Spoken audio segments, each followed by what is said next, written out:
को पवित्र करने के लिए कुछ क्षण राधा के चरणों को ध्यान करते हुए गोविंद गाइए भजो राधे गोपाल कृष्ण गाइए गोविंद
नैवेद्यम निवेदयामि गोग्रासम सूर्यस्तम जगन्माता नित्यम विष्णुपदेशताम नाक में और रंध्रेणा आय नमः नासम कमलालमा दांतों में गाय के दांत कंठी को वाय बेनमा जो जीव उसने सो सागरे कर्मा येता यस्यम स्थानो देवम सर्वतम अपने समर्पित रूप ताम्रस्तमा प्राप्त करेंगे याद भगवान नवम स्कंद में एक न एक दिन कर्म के बंधन को अवश्य भोगने पड़ेंगे, लेकिन जिन कर्मों के बंधनों को भोगने के लिए हो सकता है हमें 84 लाख योनियां भटकनी पड़े, इसी जन्म में भगवान उन समस्त कर्म बंधनों को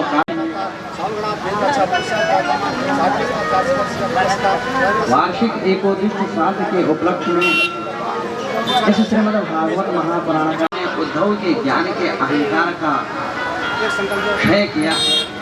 भगवान का प्रिय भोजन है आपका और हमारा अहंकार, खाते जाएंगे और जितना त्याग होगा उतना भगवान उसको पुष्ट करते जाएंगे।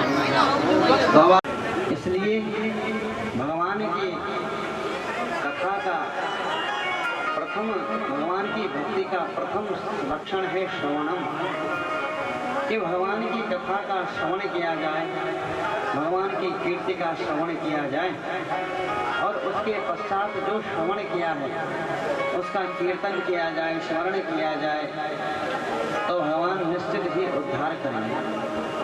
इसलिए भगवान के चरणों पर विश्वास है, भगवान के वाक्य पर विश्वास है और विश्वास होने के कारण भगवान निश्चित ही एक न एक दिन कर्म के बंधन तो अवश्य भोगने पड़ेंगे, लेकिन जिन कर्मों के बंधनों को भोगने के लिए हो सकता है हमें 84 लाख योनियां भटकनी पड़े, इसी जन्म में भगवान उन समस्त कर्म बंधनों को काट डालें और हमें मुक्त कर दें।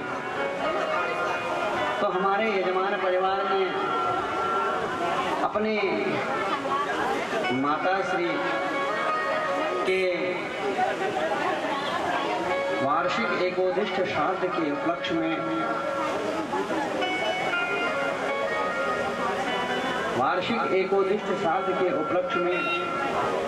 इस श्रीमद् भागवत महापुराण का आयोजन किया है।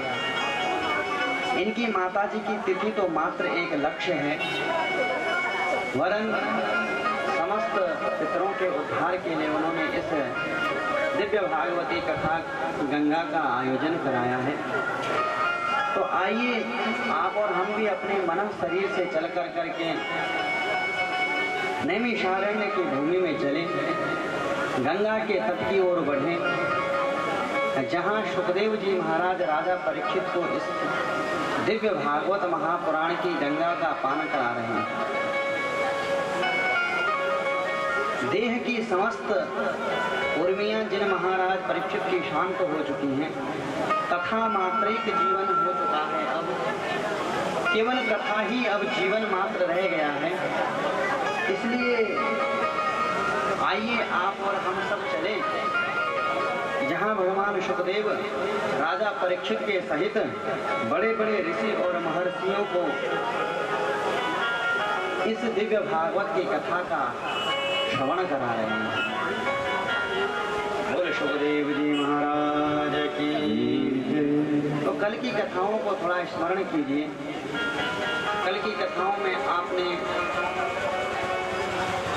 भगवान के द्वारा कैसे कंस का वध किया गया।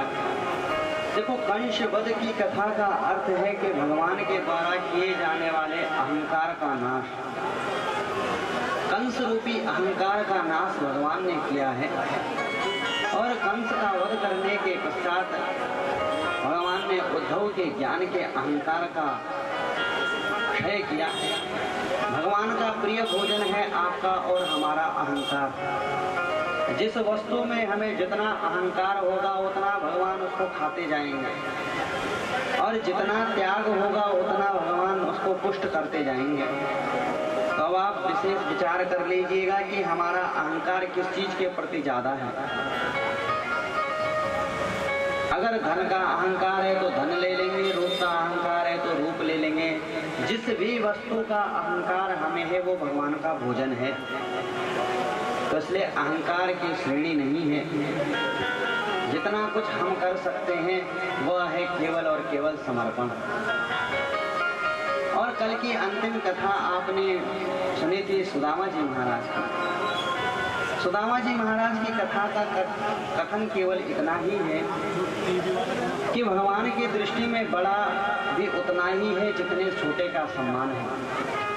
ऐसा नहीं है कि किसी ने 10 रुपए दे दिए तो उससे ज्यादा प्रेम है और किसी ने कुछ नहीं दिया तो उसके प्रति ईर्ष्या का भाव है। ऐसा नहीं है। किसी ने 56 भोगों का भंडारा कर दिया तो उससे कुछ ज्यादा प्रेम है, ऐसा भी नहीं है। और किसी ने मात्र पत्रम पुष्पम फलम तोयम, कुछ भी पत्र चढ़ा दिया एक तुलसी का बड़े प्रेम से, तो उतने में ही भगवान रीझ जाएंगे। तो अर्थ कहने का सिर्फ ये है कि परोपकार करने के लिए ये कभी मत सोचिए कि यदि हमारे पास होता तो हम जरूर करते। आपके पास मात्र एक मटका जल रखा है और आपकी देने की सामर्थ्य नहीं है, तो उस मटके से 2 बूंद जल की ही किसी को पिला दीजिए, वह भी परोपकार ही है। उसके लिए ये मत सोचिए कि हमारे पास 500 लीटर की टैंक होती तो हम 2 आदमियों को पानी पिलाते। जेब में 100 रुपए है, उस 100 रुपए में से केवल 1 ही रुपए से किसी का भला कर दीजिए। ये मत सोचिए कि 1 लाख रुपए जेब में होती तो हम किसी को 1 रुपए दे देते। जो है, जितना आपके पास साधन है, बस उस साधन से ही परमात्मा का गुणानुवाद करना चाहिए। अति की कामना नहीं करनी चाहिए। ऐसा नहीं सोचना चाहिए महाराज 10 रुपए हम दान देते लेकिन 100 ही रुपए हैं हमारे पास, इसमें से भी 10 रुपए दे देंगे तो महाराज काम खराब हो जाएगा। हाँ, 1000 रुपए होती तो 10 रुपए दे देते। ऐसा नहीं है। परोपकार क्यों करने के लिए अति की आवश्यकता नहीं है। जितना साधन है, जितने आपके पास है, उससे यथा योग्य यथा शक्ति के अनुसार आप परोपकार कीजिए। किसी शिक्षार्थी की शिक्षा में अपने धन को दे दीजिए। किसी भूखे को 1 वक्त का भोजन करवा दीजिए, बस वह भी परमार्थ ही है। इसलिए अपने धन का, अपने समय का, अपने सदुपयोग कीजिए और उस सदुपयोग को करने के पश्चात प्रभु आपसे अत्यंत प्रसन्न होंगे। क्योंकि जिस वस्तु से आपकी आत्मा की तुष्टि हो जाए, समझ लीजिए कि जिस शुभ कर्म से आपकी मन की तुष्टि हो जाए, समझ लीजिए वही काम आपके लिए श्रेयस्कर है।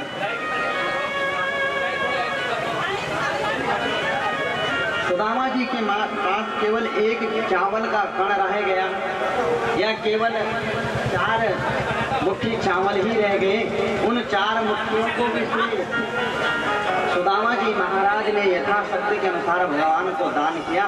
और जब भगवान देने पर आए तो भगवान ने सब कुछ दे डाला। तो सुदामा जी की कथा आपने सुनी। अब आगे की कथा में प्रवेश करते हैं।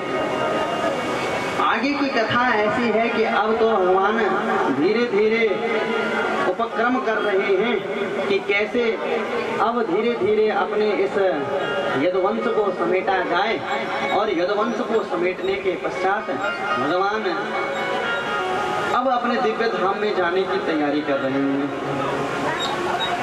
एक बार राजा यदु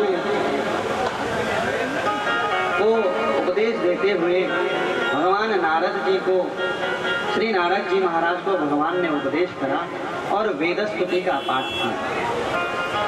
वेद स्तुति के माध्यम से वेदों का जो सार है वह वेदों का सार ही मानो वेद स्तुति के रूप में प्रकट है। भगवान कहते हैं कि हे नारद, यदु जी की सभा में एक बार बड़ा धर्म और वेद विषयक बड़ी दिव्य चर्चा चली।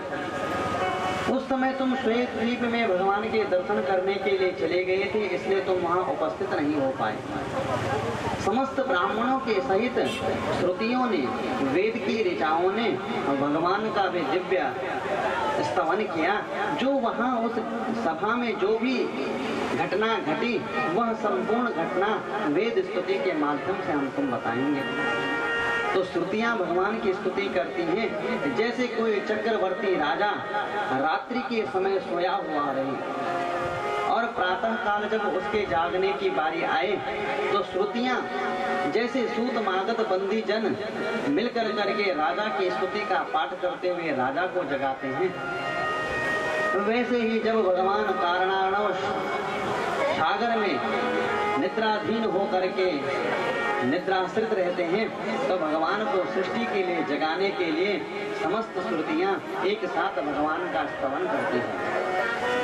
जय जय जय जामजित दोष गृहीत गुणम् तमसे यदात्मानां समवरुद्ध समस्त भगत् अग जगदोक सामखिल शक्त्यवबोधक ते वजिद जयात्मानां चरते नुचरे निगमः।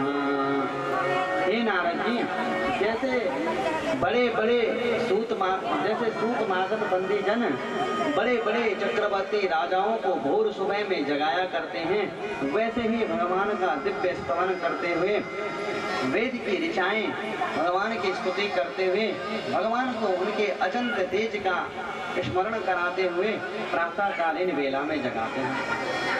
तो वेद स्तुति के माध्यम से श्री कृष्ण ने नारद जी महाराज को उपदेश दिया। परीक्षित ने पूछा कि हे भगवान, प्रायः संसार में देखने में आता है कि भगवान नारायण के जो भक्त हैं वो प्रायः इतने धनी नहीं होते हैं, और भगवान शंकर के जितने भक्त हैं उनमें से कोई गरीब हो ऐसा देखने में आता नहीं है। तो आखिर ऐसा क्यों है, जबकि दोनों भगवान नारायण और भगवान शंकर दोनों वरदान देने वालों में श्रेष्ठ हैं, तो फिर ऐसी वैषम्यता क्यों होती है? तब परीक्षित ने कहा कि हे नाथ, तब सुखदेव जी ने कहा कि हे परीक्षित, भगवान नारायण जब अपने भक्त को कुछ देते हैं तो बहुत सोच विचार कर करके देते हैं, और भगवान शंकर जब अपने भक्त को कुछ देते हैं तो वह बस केवल भक्त पर प्रसन्न होकर करके बिना सोचे समझे उसे दे डालते हैं।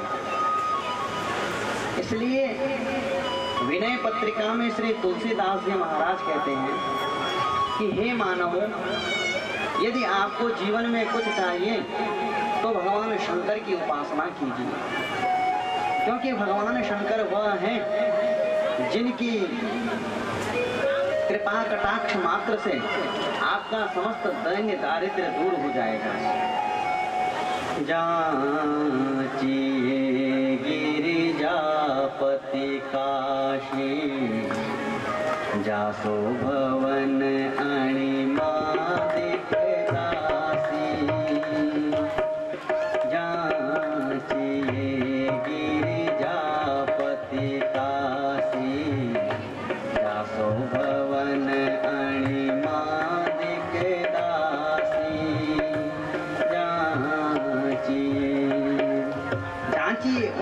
शंकर का उन भगवान शंकर की तपस्या कीजिए, आराधना कीजिए, जिनके गृह में अष्ट सिद्धियां नव निधियां दासी बन करके रहती हैं।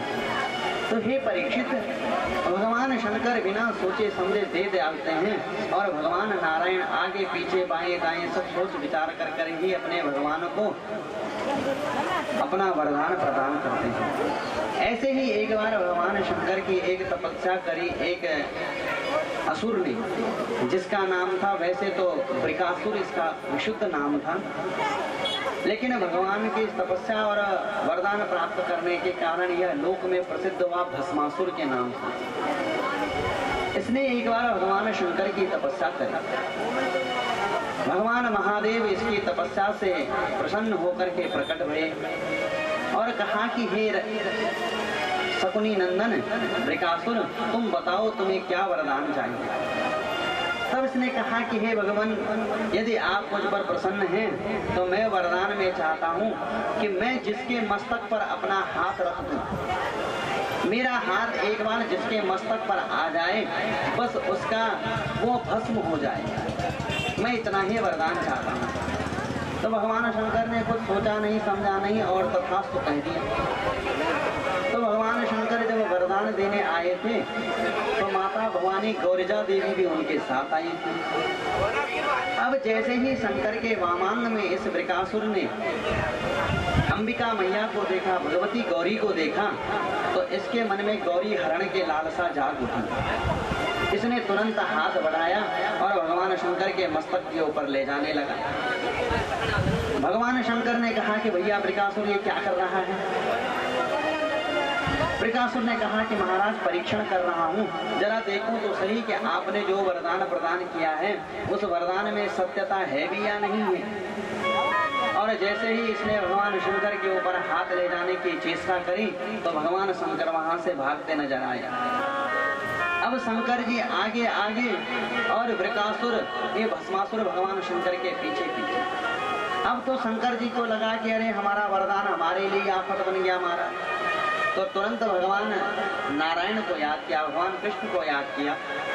भगवान गए और भगवान ने एक ब्राह्मण का रूप धारण किया। ब्राह्मण का रूप धारण किया और ब्राह्मण का रूप धारण कर करके वृकासुर से बोले। अब बेचारा वृकासुर सर पर पैर रख करके शंकर के पीछे भाग रहा है। तो वृकासुर से बोला कि साकुनेयं भवान व्यक्तम श्रान्तः किं दूरिमागतः क्षणं विश्रम्यतां पुंसम् आत्मायं सर्वकामधु। हे शकुनी नंदन वृकासुर, अरे भैया कहाँ ऐसा भाग रहा है। वृकासुर ने जब अपने पिता के सहित अपना नाम सुना तो रुक गया। बोले अरे महाराज बस क्या बताऊं, ओ मैं शंकर के पीछे दौड़ रहा हूँ। तो ब्राह्मण देवता भगवान ने बोला कि अरे भैया वृकासुर, अरे कहीं शंकर ने तुझे कोई वरदान तो नहीं दे दिया। बोले हाँ महाराज वरदान मांगा है, लेकिन जब वरदान के परीक्षण की बात आई तो ये तो भाग लिया। बोले इसके वरदान पे विश्वास मत कर, एक बार इसने मुझे भी वरदान दिया कि किसी के मस्तक पर तू हाथ धरेगा कि तू जल मरेगा। आज तक कबहू कोई चींटी तक ना जली मारा। अब वृकासुर को लगा कि यही वरदान तो हमने भी मांगा है। तो बोला महाराज यही वरदान हमने भी भगवान शंकर से मांगा है। बोले तो तू आजमाई ले, वरदान में कोई ताकत नहीं है विशेष। और भगवान ने वृकासुर को बातों में उलझाया और जहां वृकासुर ने अपने मस्तक पर अपना हाथ रखा तो वरदान के प्रभाव से यह भस्म हो गया। तब भगवान शंकर आए, महाराज आपने आज पिंड छुड़ा दिया इस दैत्य से। तब भगवान ने कहा कि हे शंकर जी, आप जब किसी को कुछ देते हो तो जरा सोच विचार कर लिया करो। तो भगवान शंकर वरदान देते टाइम सोचते नहीं है, बस दे डालते हैं। और भगवान नारायण बड़ा सोच समझ कर करके वरदान देते हैं। इसी क्रम में त्रिदेवों की भृगु जी महाराज ने परीक्षा ली और भगवान नारायण के श्रेष्ठता सिद्ध करी। अर्जुन का दर्प का दलन भगवान ने द्वारिका में ब्राह्मण पुत्रों की रक्षा करते समय करवाया। और श्री सुखदेव जी महाराज ने 10वें स्कंद को विराम दिया। 11वां स्कंद जहाँ प्रारंभ होता है उस स्कंद का नाम ही है मुक्ति स्कंद।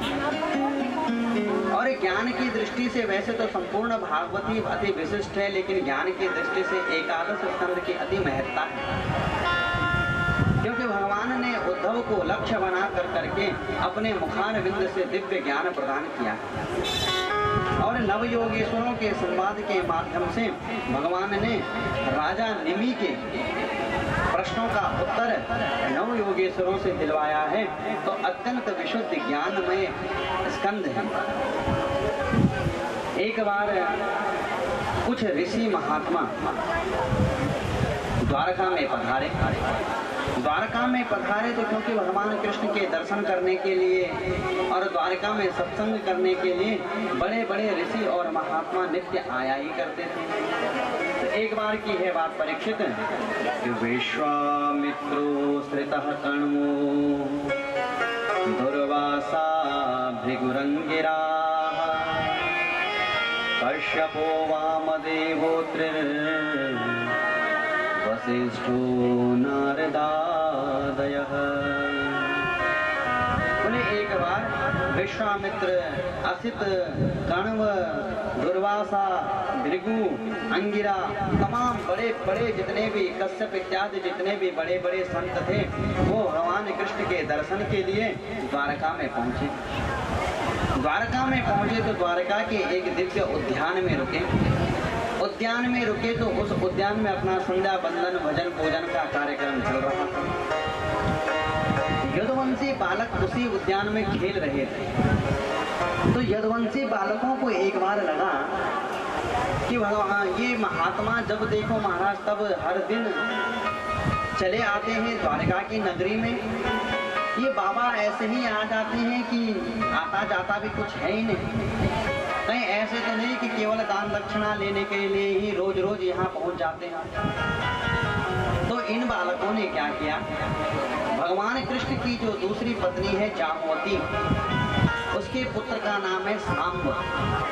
इन्होंने क्या किया कि जो भगवान का पुत्र है सांब, उस सांब को एक स्त्रियों के जैसा वेश पहनाया, धोती लपेट दी महाराज, बिल्कुल जैसे स्त्रियों का वेश होता है वैसे ही वेश से उन्होंने सुसज्जित कर डाला सांब को और एक गर्भवती स्त्री की भांति उसका वेश बनाया और सीधा पहुंचे महात्माओं के पास। महात्माओं से कहा कि हे महात्मन, आप तो त्रिकालज्ञ हैं, भूत भविष्य वर्तमान की कोई घटना ऐसी नहीं है जो आपसे छुपी रह सके, इसलिए जरा अपने दिव्य दृष्टि से देख करके बताइए कि हमारी जो ये भाभी जी हैं, इन भाभी जी का वर्तमान समय में पुत्र होगा कि पुत्री होगी। अब समस्त महात्मा समझ सब कुछ रहे हैं लेकिन कह कुछ नहीं रहे हैं, सोच रहे हैं बालकों की चपलता है, क्या ध्यान देना इस पर। बहुत देर तक जब एक ही प्रश्न हुआ और उस प्रश्न का जब उत्तर नहीं मिला तो अचानक एक बालक के मुख से निकल गया, अरे बाबा सब ढोंगी लगते हैं, अरे इन्हें कुछ पता हो, कुछ जानकारी हो इन्हें, तभी तो ये कुछ बताएंगे ना, केवल दक्षिणा के लोग में ये हमारे पिता के घर आ जाते हैं और आता जाता इनको कुछ नहीं है। इतने सुनने की बात भर थी कि दुर्वासा मुनि को क्रोध आ गया और दुर्वासा मुनि क्रोध में भर करके बोले कि हे बालकों, इधर आओ, हम बताते हैं कि इसके पेट से क्या होगा।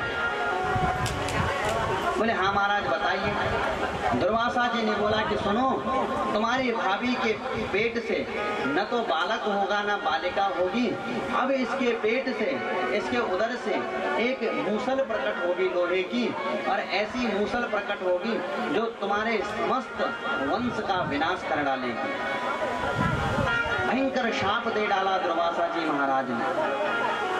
श्राप दे कर करके ऋषि मुनि तो चले गए, लेकिन बालक घबरा गए।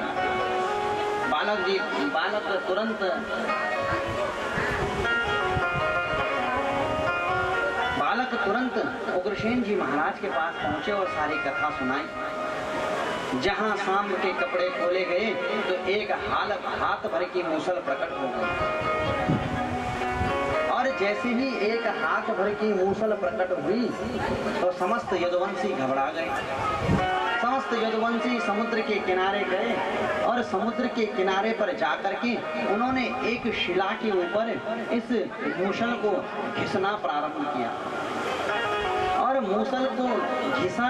उसका जो बारीक चूर्ण निकला, उस चूर्ण को उन्होंने समुद्र में बहा डाला और घिसते घिसते अंतिम में उस मूसल का जो अंतिम सिरा एक छोटी सी कील के रूप में रह गया था, जिसको घिसा नहीं जा सका,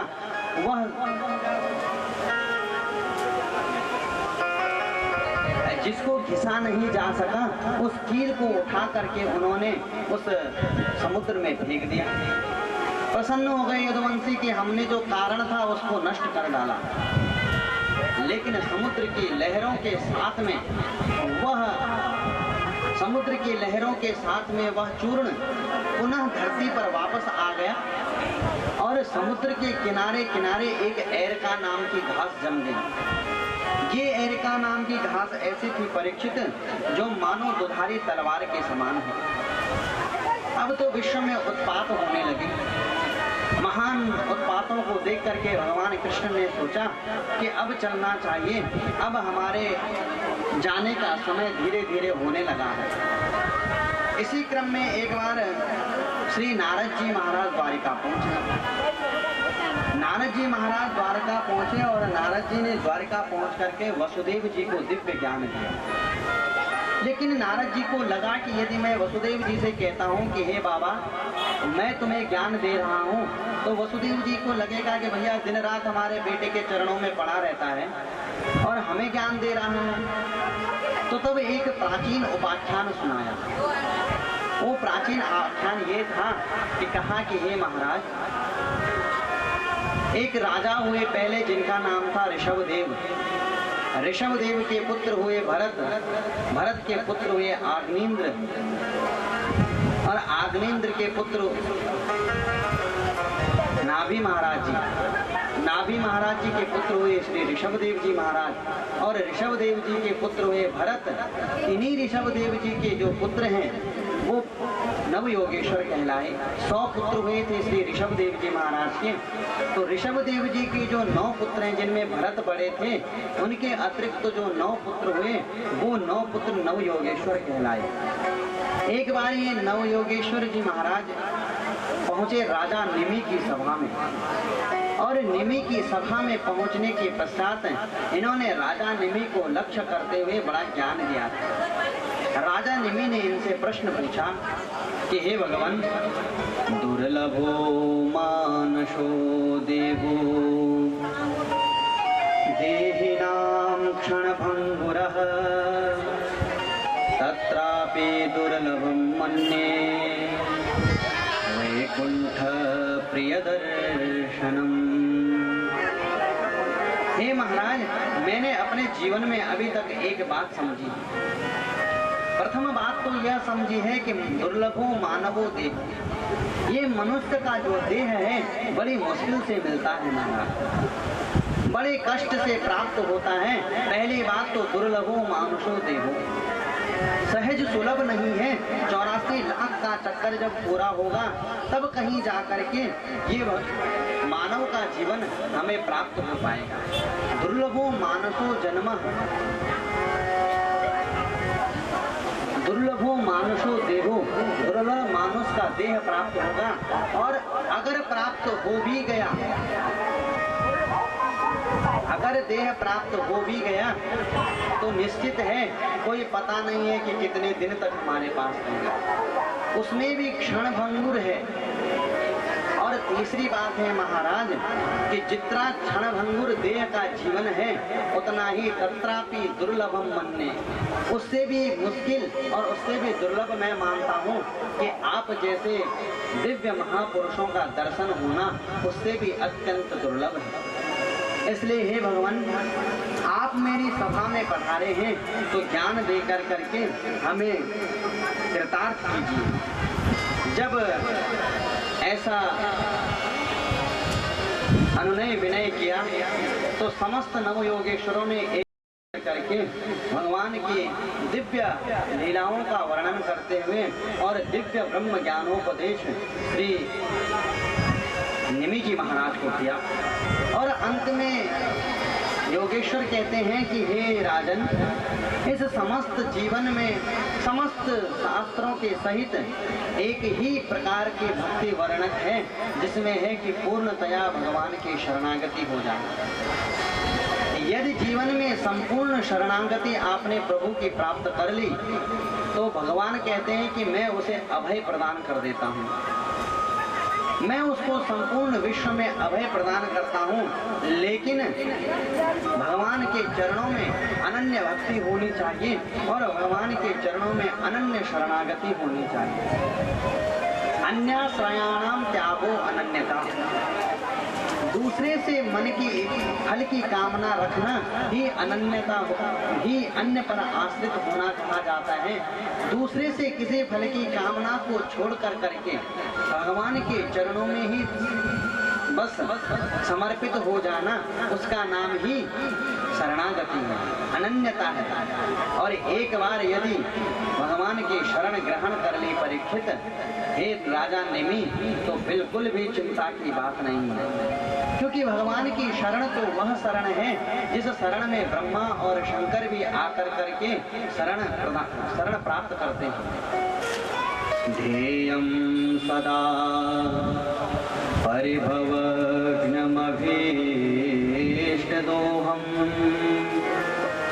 तीर्थास्पदं शिवविरञ्चिनुतं शरण्यं भृत्यार्तिहं प्रणतपालभवाब्धिपोतं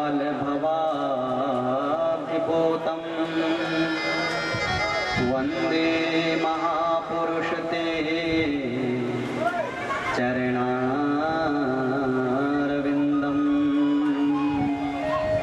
भगवान की शरण वह शरण है जिन शरणों का ध्यान कर करके श्री ब्रह्मा जी और श्री शंकर भी जिन चरण कमलों में आश्रय प्राप्त करते हैं, उनके दुख भी जिन चरण कमलों का आश्रय प्राप्त कर करके दूर हो जाते हैं।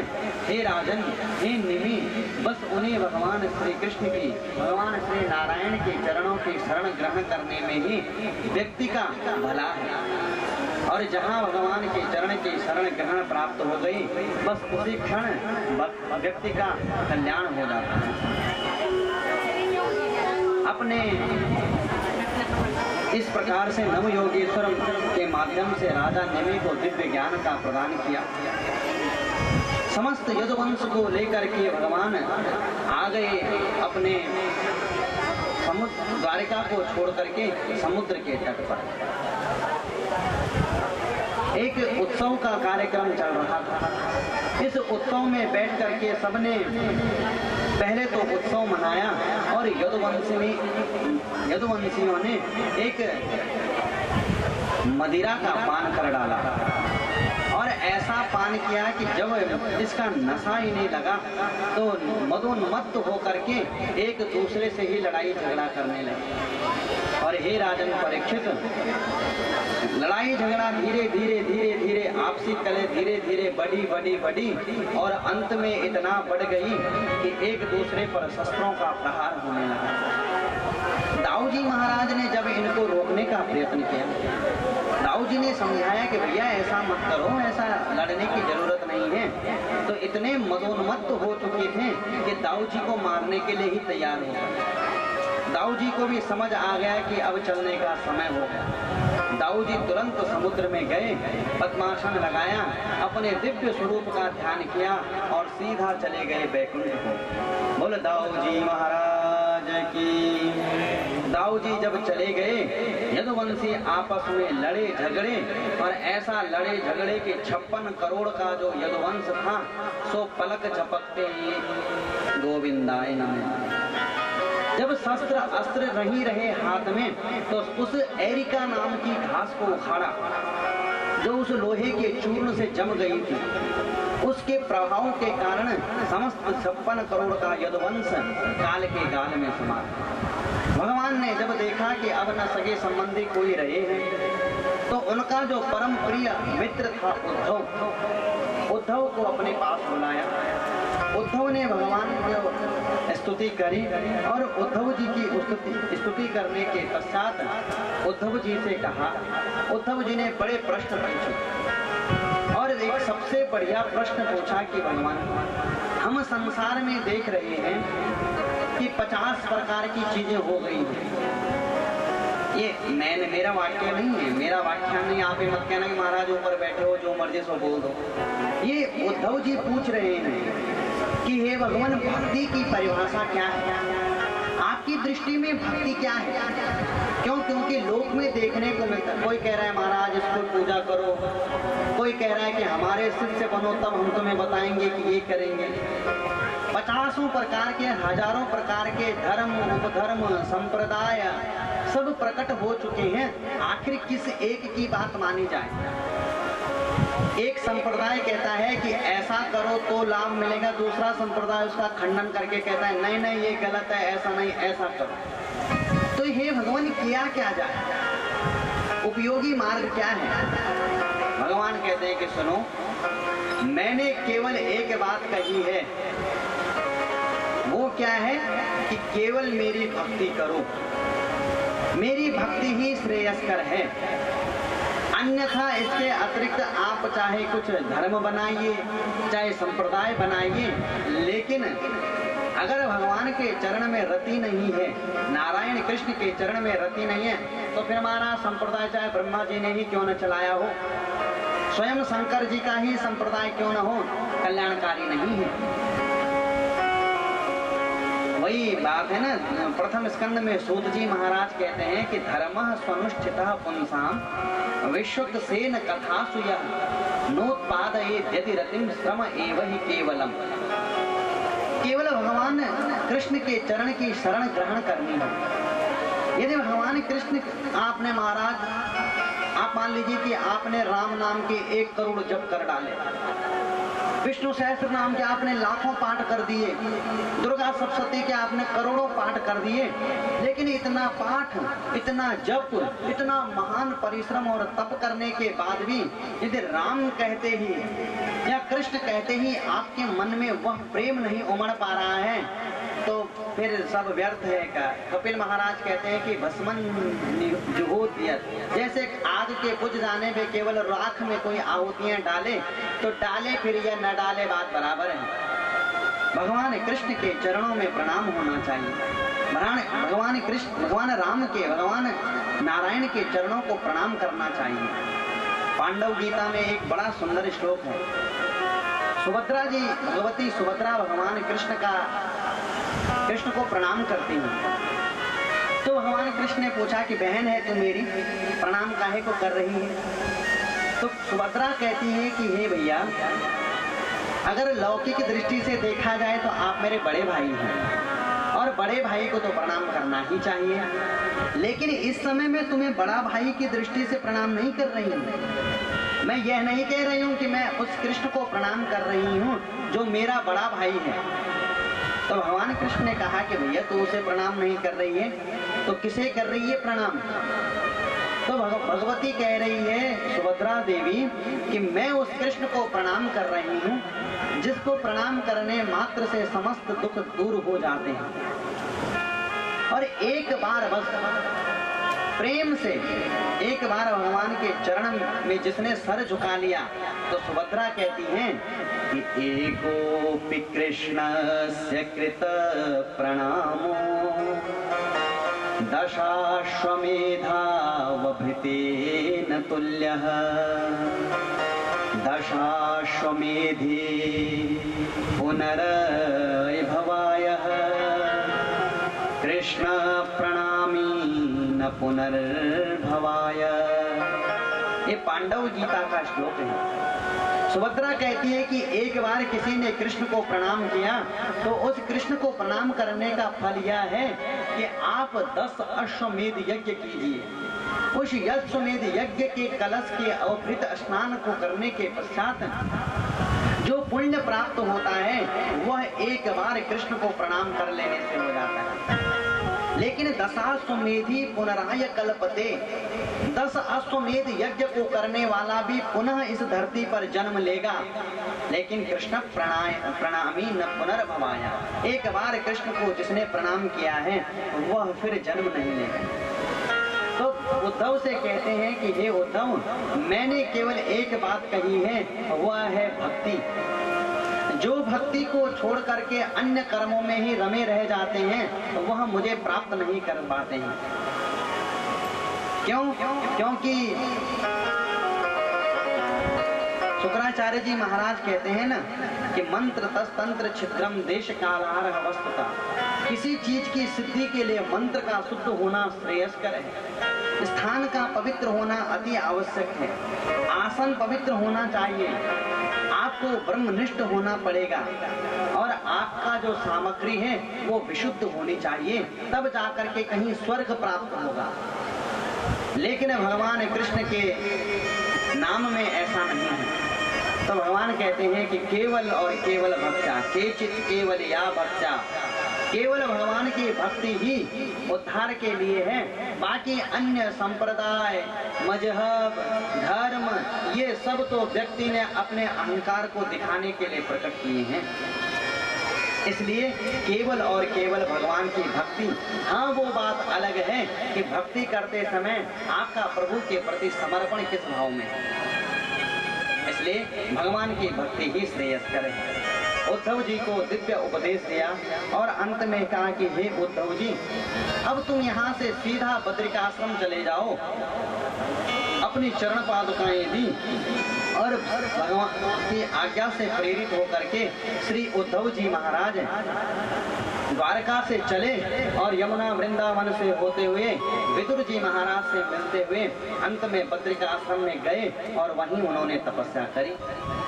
अब जब भगवान ने सब कुछ देख लिया, अपने सारथी दारुक को बुलाया और दारुक से कहा कि हे दारुक, तुम शीघ्र ही द्वारका में राजभवन में पहुंचो और जाकर के समस्त देवियों से कहना कि वो अर्जुन के साथ में तुरंत द्वारका को छोड़ करके हस्तिनापुर को चले जाएं। और अर्जुन से कहना कि हे अर्जुन, मेरे जाते ही 7 दिन के पश्चात समुद्र द्वारिका को डुबो देगा, इसलिए तुम शीघ्र से शीघ्र समस्त यदुवंशी में जितने कुछ बच गए हैं इनको लेकर के तुम शीघ्राति शीघ्र यहाँ से हस्तिनापुर को चले जाना। ये कह करके दारुक को विदा किया। भगवान एक वृक्ष की छाया में लेटे रहे और एक चरण के ऊपर दूसरे चरण को रखा और भगवान के जो चरण का नीचे का भाग है, तलवा जिसे कहते हैं, वह रक्त वर्ण का है, लाल रंग का है। तो एक चरण के ऊपर दूसरे चरण को इस प्रकार से रखा कि दूर से ऐसा दिखाई देने लगा कोई मृग लेटा हुआ है, मृग सोया हुआ है। उसी समय एक व्याध आया। व्याध ने क्या किया कि ये समुद्र के किनारे रहा करता था, इसने समुद्र से एक मछली को पकड़ा और संयोग से वही मछली थी परीक्षित, जिसने उस कील को निगल लिया था जो मूसल से बच गई थी। पेट में कील तो बची नहीं। जब इसने इस मछली को मारा तो मार करके उसके पेट से वह कील छोटी सी उसे मिल गई। चमचमाती कील जब मिली तो उसने क्या किया कि अपने बाण के अग्र भाग पर उसको लगा लिया और बाण के अग्र भाग पर जब लगाया तो सोचा कि चमचमाती कील है, मेरे बाण की शक्ति को और बढ़ाएगी। शिकार के लिए जा ही रहा था कि दूर से दृष्टि का पात हुआ, कृष्ण को छाया में लेटे देखा तो इसको भ्रम हो गया। इसको लगा कि कोई मृग लेटा हुआ है। इसने सर का संधान किया और सीधा बाण चला और भगवान के तलवे में। जैसे ही भगवान के तलवे ने बाण ने प्रवेश किया, भगवान के चरण से रक्त की धारा बह चली। व्याध प्रसन्न हो गया कि आज बड़े दिनों के बाद एक मृग मिला है। लेकिन जैसे ही नजदीक पहुंचा और जब देखा कि नंद नंदन के भगवान श्री कृष्ण के चरणों में बाण का प्रहार हो गया है तो महाराज चरणों में गिर करके क्षमा मांगी। कृष्ण ने कहा कि हे व्याध, तुझे क्षमा मांगने की आवश्यकता नहीं है, ये तो मेरे कर्म का परिणाम है जो मैं भोग रहा हूँ। बोले महाराज को समझा नहीं। बोले वो रामावतार में तू बाली था और मैंने ऐसे ही छुप के तेरे पे राम अवतार में बाण चलाया था। उस समय तो तू मर गया था, लेकिन मेरे बाण के उस समय तो तू कुछ कर नहीं पाया क्योंकि तू मेरे बाण के प्रभाव से मर गया था। हे व्याध, इस जन्म में तू उसी कर्म का हिसाब किताब पूरा करने के लिए प्रकट हुआ है। और आज जैसे उस समय मैंने छुप करके तुझ पर बाण चलाया था, आज तूने भी मृग के धोखे में छुप करके मुझ पर बाण चलाया। तेरा और मेरा हिसाब बराबर।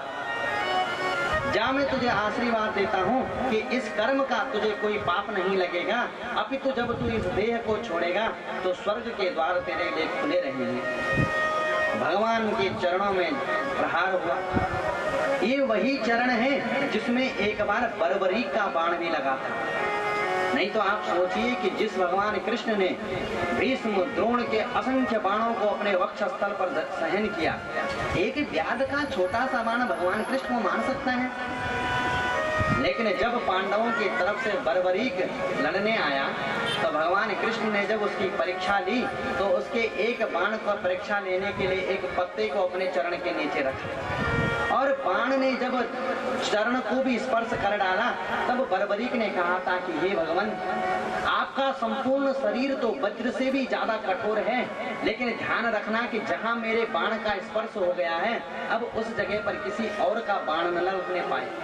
बस उसी जगह पर भगवान का बाण, उस व्याध का बाण लगा, और भगवान ने अब निश्चय कर लिया कि अब हम जाएंगे। सारे देवता एक बार पुनः भगवान की उस दिव्य झांकी को देखने आए। और सुखदेव बाबा कहते हैं कि हे राजा परीक्षित, अचानक जैसे आकाश में बिजली कौंध जाए, भगवान अपने सशरीर देह के साथ में अपने गौलोक को प्रस्थान कर गए। बोलो भक्त वत्सल भगवान की।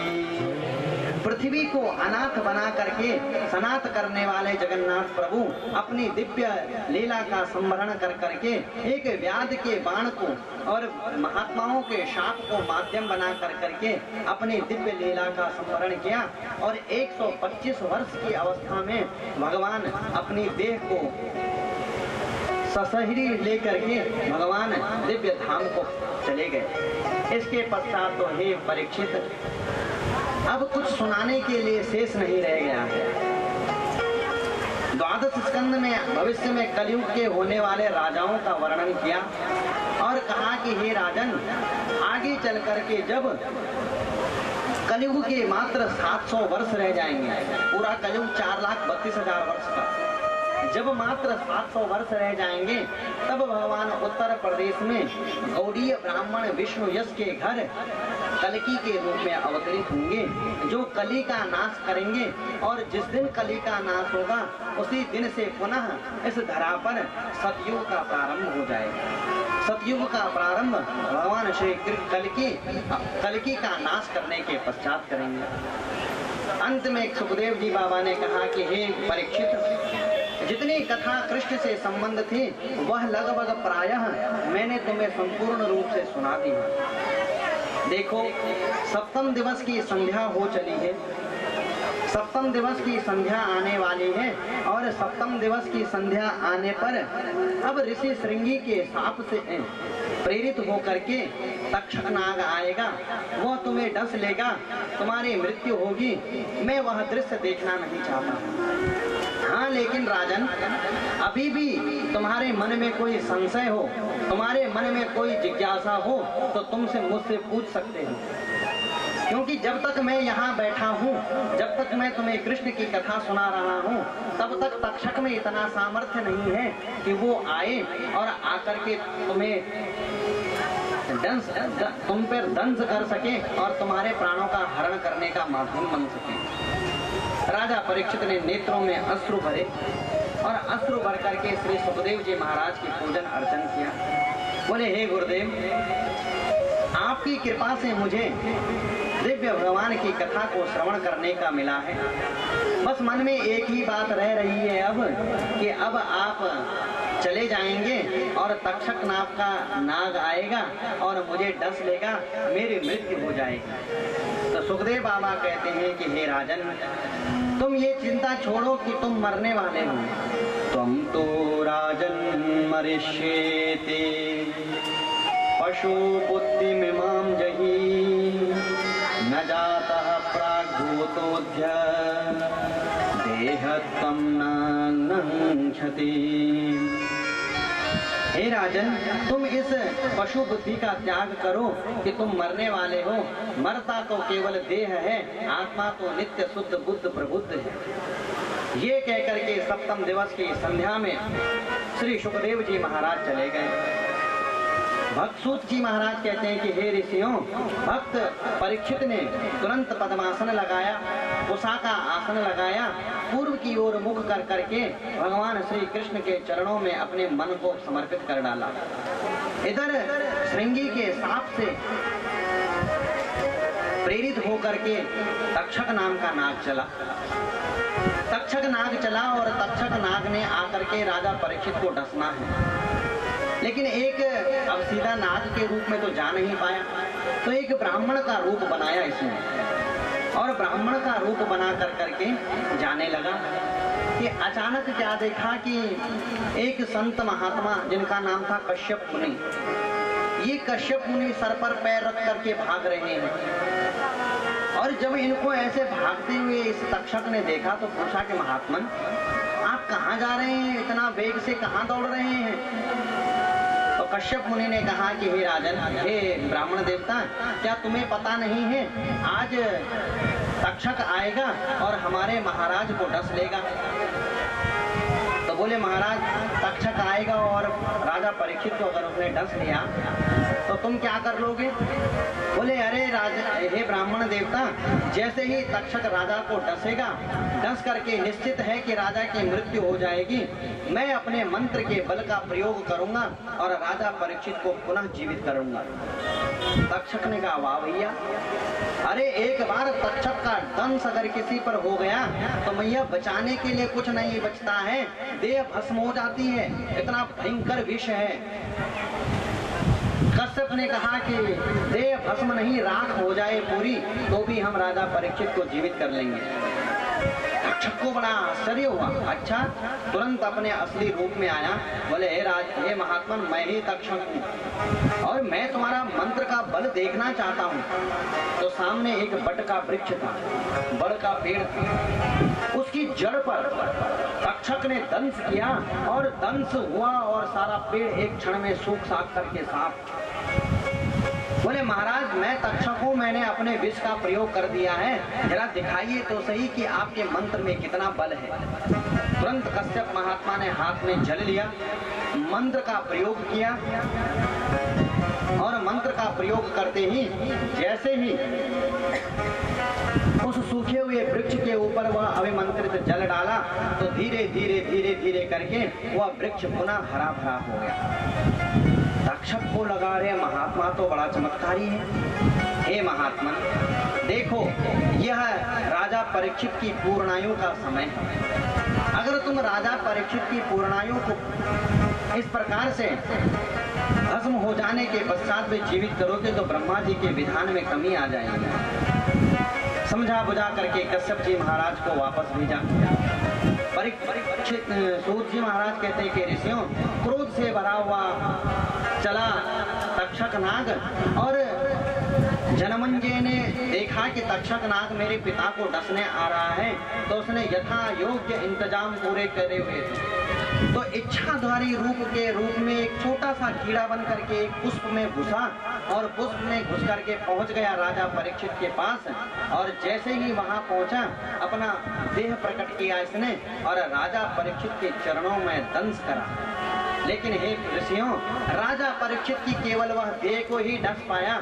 निश्चित उस भयंकर विष के प्रभाव से राजा परीक्षित का देह तो भस्म हो गया, लेकिन देह के भस्म होने से पहले ही राजा परीक्षित भगवान के दिव्य धाम को प्राप्त कर चुके थे। बोल परीक्षित महाराज की। परीक्षित तो भगवान के धाम को पहुंचे। उसके बाद ऐसी कथा मिलती है कि राजा जनमेजय ने अपने पिता का जो शत्रु है तक्षक, उसको मारने के लिए एक सर्प यज्ञ कराया, जिसमें आहुति दे करके उसने समस्त सर्पों को मरवाने का प्रयत्न कर डाला। लेकिन बहुत समय तक जब सर्पों के साथ में तक्षक नाग नहीं जला तो इन्होंने कहा कि भैया अभी तक तक्षक नाग जल क्यों नहीं गया? तो ऋषियों ने कहा, यज्ञ के आचार्यों ने कहा कि हे राजन, तक्षक अपने मित्र इंद्र के सिंहासन पर कुंडली मार करके बैठ गया है। इंद्र उसकी रक्षा कर रहे हैं, इसलिए तक्षक नाग अभी तक गिरा नहीं। तो जनमेजय ने कहा कि महाराज तुम विलंब मत करो, इंद्र के सहित तक्षक नाग को भस्म करो। मंत्र के बलों से आकर्षित होते हुआ इंद्र के सिंहासन और इंद्र सहित तक्षक नाग जैसे ही यज्ञ में गिरने लगा तो बृहस्पति जी ने रोक दिया। जनमेजय को समझाया और जनमेजय ने अपना दुराग्रह छोड़ दिया। एक आस्तिक नाम के मुनि आए जिन्होंने इन सर्पों की रक्षा करी और तक्षक बच गया।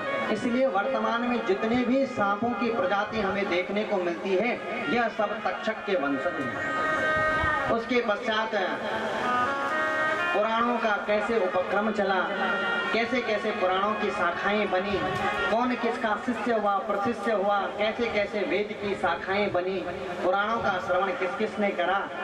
भगवान याज्ञवल्क्य ने यजुर्वेद भगवान सूर्य नारायण की तपस्या से प्राप्त किया और अंतिम 13वें अध्याय में भगवान की दिव्य कीर्ति का वर्णन करते हुए सूत जी महाराज ने इस भागवत की संहिता को अवसान प्रदान किया और अंतिम श्लोक में कहा कि हे राजन, हे ऋषियों, भगवान का नाम वह है कि यस्य स्मरण मात्रेण जन्म संसार वंदनात् विमुच्यते नमस्तस्मै विष्णवे प्रभ विष्णवे नमः समस्त भूतानाम आदि भूताय भूभृते अनेक रूप रूपाय विष्णवे प्रभ विष्णवे। तो भगवान का नाम ऐसा है कि जिसके संकीर्तन करने मात्र से, जिसका कीर्तन करने मात्र से भगवान अति प्रसन्न हो जाते हैं। तो आप भी भागवत के इस श्लोक को हमारे साथ कहिए और भागवत की कृपा और नाम संकीर्तन का प्रभाव आपके ऊपर भी रहे। नाम संकीर्तनम यस्य, नाम संकीर्तनम यस्य, सर्व पाप प्रणाशनम, सर्व पाप प्रणाशनम, प्रणामो दुःख शमनम, प्रणामो दुःख शमनम, तम नमामि हरिं परम, तम नमामि हरिं परम। भगवान के दिव्य नाम का जो संकीर्तन करेगा उसको निश्चित ही भगवान की दिव्य कृपा की प्राप्ति अवश्य होगी। ये कहकर के भागवत की संहिता को 335 अध्याय 12 स्कंदों वाले इस 18,000 श्लोकों से विभूषित इस दिव्य भागवती संहिता का अवसान श्री सूत जी महाराज ने नैमिषारण्य के तीर्थ में श्री सनकादिक ऋषियों के समक्ष किया। आइए थोड़ा सा संकीर्तन करें। उसके बाद हमने प्रथम दिवस आपसे एक वचन दिया था आपको कि गौकर्ण और धुंधकारी का उपाख्यान आपको सुनाएंगे। उसके पश्चात इस भागवत को हम विराम करेंगे। बोल श्रीमद् भागवत महापुराण की हरे राम राम राम हरे हरे, हरे राम राम राम हरे हरे, हरे राम राम राम हरे हरे, हरे राम राम राम हरे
तो भागवत के 12 स्कंदों की कथा आपने विगत 7 दिवसों में सुनी। हमने आपको एक वचन दिया था कि जो गौकर्णोपाख्यान है, जिसे आप साधारणतया धुंधकारी की कथा कहते हैं, यह उपाख्यान हम आपको अंतिम दिवस सुनाएंगे। वैसे श्रीमद् भागवत के महापुराण के कथा क्रम के अनुसार यह कथा प्रथम दिवस की कथा है। पहले दिवस इस कथा को होना चाहिए, लेकिन अनुष्ठानात्मक पद्धति से हम इस श्रीमद् भागवत की कथा को कर रहे हैं और हमसे पूर्व जो महाजन हैं, प्राचीन आचार्य हैं, उन प्रसिद्ध आचार्यों ने गढ़वाल परंपरा के अनुसार इस कथा को अंतिम में कहने का विचार बनाया है। क्योंकि इस कथा के अंत में एक श्लोक आता है, जिस श्लोक का अर्थ यह है कि यदि श्राद्ध के समय में, पितरों के श्राद्ध के समय में इस कथा को सुना जाए, इस कथा का पारायण किया जाए, तो पितरों को मोक्ष प्राप्त होता है। यद्यपि वैसे हर कथा के बाद में यह श्रुति प्राप्त हो जाती है, लेकिन इसमें विशेष उपाख्यान यह है कि सूत जी महाराज, श्री सनत कुमार जी महाराज नारद जी से यह कहते हैं कि हे नारद, श्राद्ध काले विशेषतः, तो विशेषतः शब्द जोड़ने के कारण यह निश्चित होता है कि श्राद्ध के समय में, इस पितरों के पूजन के समय में इस उपाख्यान को जो सुना करता है, इस उपाख्यान का जो पारायण करता है अथवा इस उपाख्यान की जो कथा श्रवण करता है, उसके पितरों को इस उपाख्यान को सुन लेने मात्र से तृप्ति हो जाती है और उनकी सदगति हो जाती है और उन्हें भगवान का लोक प्राप्त होता है। तो इस एक श्लोक को आधार बना करके हमसे पूर्व के आचार्यों ने इस कथा को अंत में कहने का निर्णय लिया है। और महाजनों एन गता सपंथ, हमसे बड़े, हम तो व्यासपीठ के अभी नूतन बालक हैं, लेकिन हमसे बड़े, हमसे श्रेष्ठ इस व्यासपीठ पर जो रहे हैं, उन्होंने ऐसा नियम बनाया है, तो उसी क्रम को भी हम मानते हुए इस क्रम को यहाँ कर रहे हैं। अन्यथा यह भागवत की कथा में पद्म पुराण का महात्म्य है, जो कथा के प्रथम दिवस कहा जाता है, लेकिन पूर्व आचार्यों ने नियम बनाया है, इसलिए इस कथा को हम यहाँ कह रहे हैं। पहली कथा थी भक्ति, ज्ञान और वैराग्य की। वो आपने प्रथम दिवस सुनी कि कैसे भगवान के नामोच्चारण मात्र से और भगवान के इस दिव्य भागवत के कथा के रसपान से और मनोहर कथा के श्रवण से भक्ति, ज्ञान और वैराग्य का दुख दूर हो गया। देखो, जब आप कोई गाय खरीदने जाएं, 2 कथा हैं इसमें, 2 उपाख्यान हैं, एक भक्त्योपाख्यान, एक गोकर्णोपाख्यान। भक्त्योपाख्यान के माध्यम से पता चलता है कि भक्ति ही श्रेष्ठ है, लेकिन गौकर्णोपाख्यान को कह करके यह बताया कि जिसके मन में कामनाएं हों, वह कामनाओं की पूर्ति करने के लिए भी श्रीमद् भागवत की कथा है। लेकिन कामनाओं की पूर्ति करना केवल एक गौण फल है, 2 नंबर का फल है। प्रथम नंबर का फल तो यह है कि भगवान की प्राप्ति हो सके। जैसे आप कोई गाय खरीदें, कोई गाय लेने जाएं, तो जिस ग्वाले से आप लें, तो ग्वाले से क्या पूछेंगे आप? 2 बातें हो सकती हैं। या तो आप ये पूछेंगे कि महाराज आपकी गाय दूध कितना देती है, और या ये पूछ सकते हैं कि महाराज गोबर कितना देती है। दोनों में से बढ़िया बात कौन सी है? क्या पूछना चाहिए? यही तो पूछोगे ना कि महाराज दूध कितना देती है। ये तो कोई नहीं पूछेगा गोबर कितना देती है, भैया खाएगी तो गोबर देगी। तो भागवत का महात्म्यकार पद्म पुराण ये कहता है कि यदि जीवन में ज्ञान, वैराग्य और भक्ति की प्राप्ति हो गई, तो अन्य जो गौण फल हैं वह तो प्राप्त हो ही जाएंगे। इसलिए मुक्ति को गौण फल बताया और भक्ति, ज्ञान और वैराग्य की श्रेष्ठता को प्रथम सिद्ध किया। तो सूत जी महाराज सनकादिक ऋषियों को और सनत कुमार जी महाराज श्री नारद मुनि को हरिद्वार के तट पर, सौनक जी महाराज तो नैमिषारण्य में सूत जी से इस कथा को सुन रहे हैं, और गंगा के तट पर हरिद्वार में श्री सनत कुमार जी महाराज नारद जी को ये उपाख्यान सुनाते हैं। जब भक्ति ज्ञान और वैराग्य का दुख दूर हुआ भगवान श्री नारद जी ने देखा, तो नारद जी ने प्रश्न किया कि हे भगवान, हे सनत कुमारों, क्या भागवत की कथा से भक्ति ज्ञान वैराग्य ही पुष्ट हो सकते हैं? मनुष्यों का कल्याण ये कैसे करेगा और मनुष्य इससे मुक्त कैसे हो सकते हैं? तब सनत कुमारों ने कहा कि हे नारद जी, ये मानवा पाप कृतस्तु सर्वदा सदा दुराचार विमार्ग गार्गगाः क्रोधाग्निदग्धा कुटिलश्च कामिनः सप्ताह यज्ञेन कलो पुनन्ति ते। बोले ये मानवाः पाप कृतास्तु सर्वदा, जिस व्यक्ति ने अपने जीवन काल में एक बार भी कोई धर्म का कार्य न किया हो, कोई सदाचरण का कार्य नहीं किया हो, जब भी किया हो तो केवल किया हो पापाचार, दुराचार, अत्याचार, तो जिसने अपने जीवन भर केवल पाप ही कमाया हो और अपने जीते जीते कदाचित वह इस श्रीमद् भागवत की कथा को न सुन पाए, नारद जी, तो आप यदि वह मरने के पश्चात भी कहीं भूत प्रेत की योनि में बनकर भी इस कथा को सुन ले, तो कथा का प्रभाव ऐसा है कि उसका उद्धार हो ही जाएगा। नारद जी को बड़ा आश्चर्य हुआ। नारद जी ने कहा, वाह महाराज, ऐसा प्रभाव कि जीते जी अगर कोई न सुन पाए तो बात दूर की है, मरने के बाद कोई भूत प्रेत बन करके सुन ले तो उसका उद्धार हो जाए। बोले महाराज, बात कुछ समझ नहीं आई।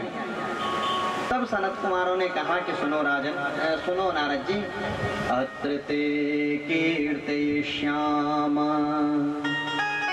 इतिहासं पुरातनं यस्य श्रवण मात्रेण पापहानिः प्रजायते। हे नारद जी सुनो, मैं तुम्हें एक उपाख्यान सुनाता हूँ। ये प्राचीन घटना तो है ही है, प्राचीन घटी हुई घटना तो है ही है, लेकिन इसके श्रवण मात्र से व्यक्ति के समस्त पापों का ताप शांत हो जाता है और समस्त पापों का ताप हो जाने से भगवान में रति हो जाती है। इसलिए इस पवित्र उपाख्यान का श्रवण बड़े मन लगा करके करना चाहिए। कहा कि हे नारद जी, तुंगभद्रा नदी के तट पर एक ब्राह्मण देवता रहा करते थे जिनका नाम था आत्मदेव। तुंग का अर्थात होता है, तुंग का अर्थ होता है श्रेष्ठ, भद्र का अर्थ होता है कल्याण, यानी कि श्रेष्ठ कल्याण करने वाली जो नदी है जिसका नाम भक्ति है, उस भक्ति रूपा नदी के किनारे पर बैठ करके एक आत्मदेव यानी कि आप और हम जैसे लोग रहा करते थे। हे नारद जी, ब्राह्मण इतने ज्ञानी थे, इतने प्रकांड विद्वान थे कि जैसे भगवान सूर्य नारायण संसार के तिमिर को ध्वस्त कर देते हैं, वैसे ही यह अपने ज्ञान के प्रकाश से द्वितीय इव भास्कर के समान, जैसे आकाश में एक सूर्य हो तो ज्ञान के रूप में यह दूसरा सूर्य थे इस पृथ्वी पर। अपने ज्ञान के उपदेश से, अपने प्रवचनों से यह तमाम संसारियों के अज्ञान के अंधकार को दूर करा करते। लेकिन नारद जी, जितना आत्मदेव ब्राह्मण शुद्ध बुद्ध प्रबुद्ध थे, उतना ही परिणाम में इनकी पत्नी परम क्लेशी हुई। लोक वार्तारता क्रूरा प्रायशो बहुजल्पिता शूराचा गृह कृत्येषु कृपणा कलह प्रिया। जितना पंडित जी महाराज बड़े शुद्ध बुद्ध थे, परिणाम में पंडितायन जी उतने ही विरोधी स्वभाव की थे। एक दिन में महाराज जब तक 10-10 लोगों से झगड़ा न कर दे तब तक इसे शांति न मिले। दिन भर कितने भी गप्पे लगवाई लो महाराज, शांति नहीं मिलेगी। लोक वार्ता रता क्रूरा प्रायसो बहु जल्पिका। गृह कार्यों में ही इसकी रुचि रहा करती थी। दोनों दंपति अपने जीवन में प्रसन्न थे, लेकिन दोनों के मन में एक ही कांटा खटक रहा था और दुख केवल इस बात का था कि घर में कोई संतान नहीं थी। समय पर समय बीता, लेकिन एक दिन इस आत्मदेव ब्राह्मण को संतान का दुख महसूस हुआ। संतान न होने की पीड़ा क्या होती है, वह पीड़ा इस आत्मदेव को हुई और इतनी पीड़ा हुई नारद जी कि यह अपने गृह को छोड़ करके, अपने घर को छोड़ करके एक वन में गया, एक वृक्ष के नीचे बैठा और महाराज फूट फूट करके रोने लगा। आत्मदेव ब्राह्मण घर में संतति नहीं है, इसके लिए बड़ा रो रो करके महाराज आंसू बहा रहा है वन में जा करके। उसी समय उस वन से एक संत सन्यासी महाराज निकले। सन्यासी महाराज ने एक ब्राह्मण को रोते हुए देखा तो लगा आहा, लगता है भैया कोई ब्राह्मण भगवान की याद में, भगवान की स्मृतियों में खो करके भगवान को प्राप्त करने के लिए इस एकांत में बैठ कर करके आंसू बहा रहा है। तो यदि कोई इतना पिपासु है, भगवान को प्राप्त करने के लिए ऐसी मुमुक्षु अवस्था में बैठ करके रो रहा है, तो क्यों न चल करके कुछ ज्ञान दिया जाए और प्रभु प्राप्ति में इसका कुछ सहयोग किया जाए। ये सोच करके सन्यासी महाराज पहुंचे ब्राह्मण देवता के पास। ब्राह्मण देवता के कंधे पकड़े और प्रेम की सहानुभूति कोई दिखाए जब ना, तो प्रेम से सहानुभूति दिखाते हुए तुरंत ब्राह्मण से पूछा कि हे ब्राह्मण देवता, कथम रोदसी विप्रत्वं काते चिंता बलीयसी वदत्वं सत्वरं मह्यं स्वस्य दुःखस्य कारणम्। हे ब्राह्मण देवता, कथम रोदसी त्वं, देखो शब्द का प्रयोग क्या किया, विप्र।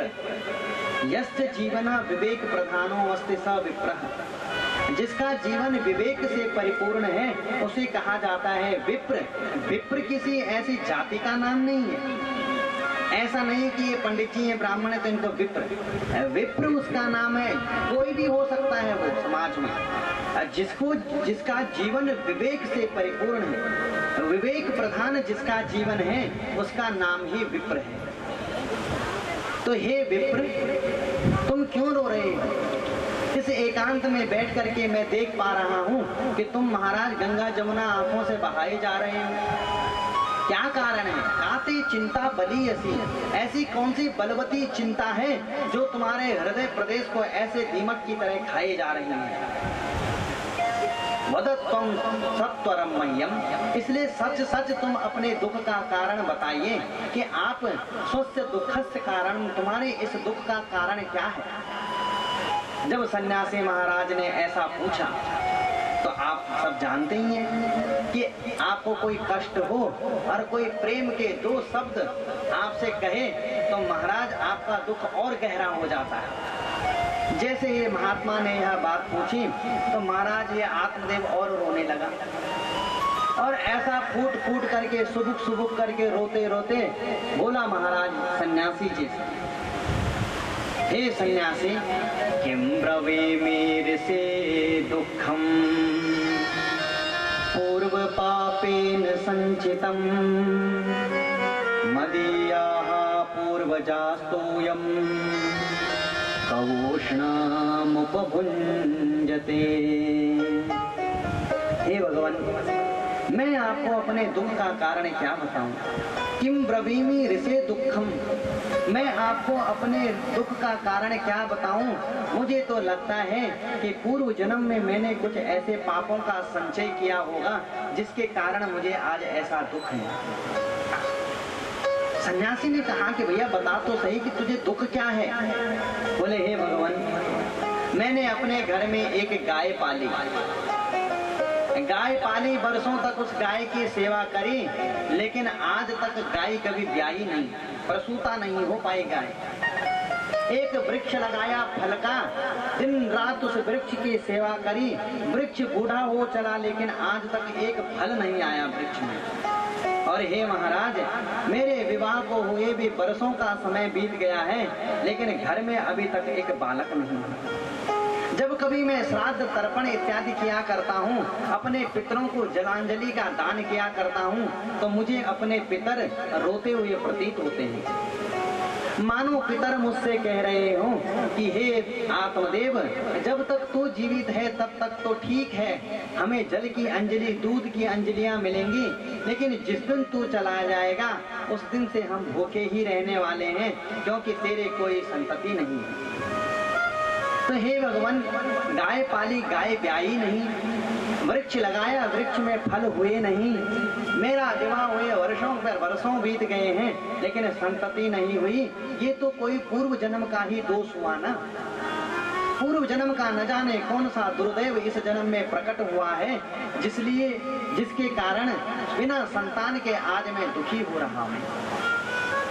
सन्यासी महाराज ने बात सुनी, माथे पर हाथ घुमाए, राम राम राम। अरे हम तो सोच रहे थे कि ये भगवान के लिए चिंतित है, भगवान को प्राप्त करने के लिए रो रहा है, लेकिन यह तो पुत्र को प्राप्त करने के लिए रो रहा है। तो धैर्य धारण कर करके सन्यासी महात्मा ने आत्मदेव से कहा कि हे आत्मदा, जरा विचार करो विवेक से कि संतान हो जाने के पश्चात तुम सुखी हो ही जाओगे, इस बात का क्या गारंटी है? क्या प्रमाण पत्र है इस बात का? कौन उसका सत्यापन करके आपको देगा कि यदि हमारे घर में पुत्र अथवा पुत्री, हमारी कोई संतान हो जाए तो उस संतान के हो जाने से हम सुखी हो ही जाएंगे? अरे राजन, 60,000, अरे ब्राह्मण देवता, 60,000 पुत्र हुए राजा सगर के, किसी एक पुत्र का नाम गिनाओ जिसने राजा सगर को सुख दिया हो। तो घर में संतान हो जाएगी, हो ही जाएगी प्रभु कृपा से, लेकिन ये बताओ कि कौन ऐसा प्रमाण पत्र लिख करके दे सकता है कि आपके और मेरे घर में यदि संतान हो जाए तो उस संतान के हो जाने मात्र से हम प्रसन्न हो जाएंगे, हमारा दुख दूर हो जाएगा और हमारा कष्ट मिट जाएगा। इसलिए हे ब्राह्मण देवता, तुम ब्राह्मण हो, विवेक से विचार कीजिए। मुंचा ज्ञानम प्रजारूपम बलिष्ठा कर्मणो गति विवेकम तो समासाध्यम त्यज संसार वासनाम। इसलिए इस अज्ञान को मुंच, हे आत्मदेव, इस प्रजा की कामना की अज्ञान को छोड़ो, भगवान के चरणों में ध्यान लगाओ, क्योंकि बलिष्ठा कर्मणो गति, हमारे जो कर्म की गति है वह अति प्रबल है। गरुड़ पुराण में भगवान कहते हैं कि हे गरुड़ जी, अवश्यमेव भोक्तव्यम कृतम कर्म शुभाशुभम। अपने द्वारा किए गए कर्म को फल व्यक्ति को भोगना पड़ता है। न क्षीयते कर्मम कल्प कोटि सतैरपि। करोड़ों जन्म भी आप अगर ले लेंगे ना, तो करोड़ों जन्म लेने के पश्चात भी कर्म आपका आपको ढूंढ ही लेगा।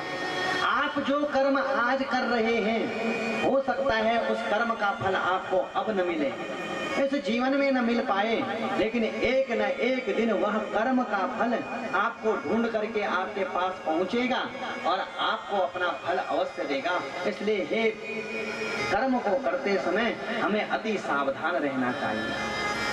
तो हे आत्मदेव, मुंचा ज्ञानम प्रजारूपम, इस अज्ञान से बाहर निकलो, क्योंकि बलिष्ठा कर्मणो गति, कर्म की गति अति बलवान है, अति श्रेष्ठ है। चक्रार पंक्ति रिव गच्छति भाग्य पंक्ति, हमारे भाग्य की पंक्ति चक्र के पहिए के समान, एक रथ के पहिए के समान घूमा करती है। महाकवि भास लिखते हैं ना स्वप्नवासव दत्तम में, पूर्वत्वयाप्य विमतं गतमेव मासी श्लाघ्यं गमिष्यसि पुनर्विजयेन भरतु कालः क्रमेण जगतः परिवर्तमानः चक्रार पंक्तिरिव गच्छति भाग्य पंक्ति। इसलिए जितना सुख है जितना दुख है सब बलिष्ठा कर्मणो गति, कर्म की गति पर है। इसलिए जब तुमने पूर्व जन्म में अगर कुछ ऐसा कर्म किया होगा तो वह फलीभूत हो रहा है। इसलिए कर्म की गति को समझ कर करके इस संसार की वासना से ब्राह्मण देवता मन हटाओ और प्रभु के चरणों का स्मरण करो। जब ऐसा ज्ञान दिया तो आत्मदेव ने कहा कि सुनो महाराज, मैं भी ब्राह्मण हूँ, ऐसा कोई शास्त्र नहीं है, ऐसा कोई वेद नहीं जो हमने पढ़ा न हो। जमाम शास्त्र सब हमें रटे पड़े हैं, मैं भी बहुत प्रवचन देता हूँ ऐसे, लेकिन आप तो सन्यासी हो।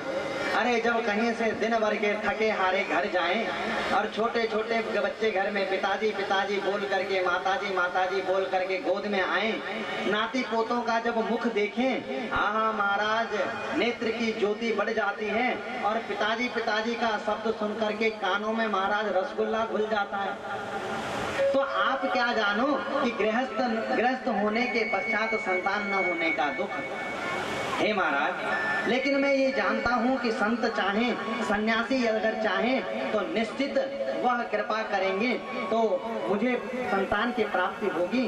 आप कुछ ऐसी कृपा कीजिए कि मुझे संतति की प्राप्ति हो सके। यति ने कहा, सन्यासी ने कहा कि भैया अरे तू इस जन्म की बात कर रहा है, मैंने तेरे मस्तक की रेखाएं पढ़ ली हैं। सप्त जन्मावधि तब पुत्रो नहीं वच। अरे एक जन्म की बात तो तू छोड़, अगले 7 जन्म तक तेरे भाग्य में संतान का सुख नहीं लिखा हुआ है। अब तो महाराज पहले रो ही रहा ना, हाँ जोर से माथा पटका इसने सन्यासी के चरणों। सन्यासी ने कहा भैया क्या कर रहा है, मर जाएगा। इसने कहा महाराज मरने तो मैं बैठा ही था, मैं तो सिर्फ एक जन्म के संतान न होने पर रो रहा था। तुमने 7 जन्मों की व्याख्या और कर करके मेरा दुख बढ़ा दिया। अब या तो कृपा करके कुछ ऐसा उपाय करो कि मेरे घर में संतान हो जाए, नहीं तो अगली बार इतनी तेज माथा पटकूंगा, मैं तो मर ही जाऊंगा, लेकिन मेरे मरने की ब्रह्म हत्या निश्चित तुम्हें लग जाएगी। सन्यासी ने कहा ओरे अच्छा भला हम जा रहे थे, व्यर्थ की ब्रह्म हत्या मोल ले ली। महात्मा ने कहा कि ब्राह्मण देवता, अरे जब भगवान ने विधाता ने तेरे भाग्य में संतान लिखी ही नहीं है, मैं कहां से ला करके दे दूं? बोले महाराज ये सब मैं कुछ नहीं जानता, आप तो कृपा कीजिए और मुझे ऐसा विश्वास है कि भगवान के जो चरणाश्रित भक्त हैं वो यदि वचन दे दे तो भगवान उस वचन को अवश्य पूर्ण करते हैं। जब बहुत रोया गिड़गिड़ाया, महात्मा को कुछ नहीं सूझा, तो महाराज ने एक फल लिया, भगवान का स्मरण किया और अपनी तपस्या के प्रभाव के रूप में वह फल इस आत्मदेव को प्रदान किया और कहा कि हे आत्मदेव, तुम घर जाओ, अपनी पत्नी को यह फल खिला देना, पवित्रता से जीवन जीना, भगवान का स्मरण करना। यदि भगवान ने चाहा तो निश्चित आपके घर में संतान हो जाए। संत ने कहा कि पत्नी को फल खिला देना, लेकिन आत्मदेव से त्रुटि हो गई। आत्मदेव मारे प्रसन्नता के घर आया और घर आकर के उसने अपनी पत्नी धुंधली को बुलाया। अरे धुंधली इधर आओ, देखो संत ने कृपा कर करके यह फल हमें प्रदान किया है, ये फल हमें दिया है, तुम इसे खा लो। संत का आशीर्वाद है कि हमारे घर में निश्चित संतति होगी। संत ने कहा था कि आत्मदेव अपने हाथों से फल पत्नी को खिला देना, लेकिन आत्मदेव यहाँ त्रुटि कर गए। वो फल दे करके चले और फल दे करके पहुंचे ग्राम में अपने। अब तो दूसरे के चौबारे पर बैठ बैठ करके कह रहे, अरे भैया अब तो देखना कुछ समय बाद हमारे घर में भी किलकारियां गूंजेंगी। आत्मदेव तो बड़ा प्रसन्न है, लेकिन धुंधली का दिमाग खराब हो गया। धुंधली को लगा कि भैया मैं तो बहुत सोच विचार करके काम करने वाली हूँ, अरे इनको तो न जाने कोई भी चलता फिरता आदमी पागल बना देता है। इतने में आ गई पड़ोसन। पड़ोसन ने कहा कि बहन धुंधली, देख रही हूँ कि तेरे चेहरे पर 12 बजी हुई है, क्या बात, काहे को परेशान है? तो धुंधली ने कहा कि बहन बस अब क्या बताऊं तुझे, मैं बड़ी असमंजस की स्थिति में हूँ। बोले तो बहन बता तो सही क्या बात हो गई? बोले बात ये हो गई कि हमारे श्रीमान जी कहीं गए हुए थे, ये एक फल लेकर के आए हैं और ऐसा कह रहे हैं कि इस फल का तुम भक्षण करो और फल भक्षण करने से तुम्हारा गर्भ रह जाएगा और तुम्हें संतति की प्राप्ति होगी। तो पड़ोसन ने कहा कि बहन अच्छी ही बात है, संतों का प्रसाद निष्फल नहीं होता है, तुम्हारे वैसे भी कोई संतति है नहीं, तुम भक्षण कर लो। बोले बहन वो तो मैं कर ही लूंगी, लेकिन मेरे मन में कुछ संशय उत्पन्न हो रहे हैं। बोले कैसे? बोले मैंने सुना है बहन की सुखदेव जी महाराज अपने माँ के गर्भ में 12 वर्ष तक रहे थे। तो पड़ोसन ने कहा बहन मैंने देखा तो है नहीं, लेकिन सुना मैंने भी ऐसा ही है कि 12 वर्ष तक रहे थे। बोली बहन तो मेरा वाला अगर 2-3 साल में रह गया तो मैं तो मरी। अरे बोली बहन इतना क्यों सोचती है, अरे एक सुखदेव जी रह गए, सब थोड़ी ना रहते हैं। अच्छा बहन लेकिन एक बात बता, जब मैं गर्भवती हो जाऊंगी और अचानक अगर मेरे घर में आग लग गई तो सब तो भाग करके बच जाएंगे, मैं तो जल मरूंगी। तो पड़ोसन ने कहा तुझे ओलंपिक में भागने की गोल्ड मेडल लेना, तुझे कहाँ भागना है, तू तो शांति से पड़ी रहे। अच्छा बहन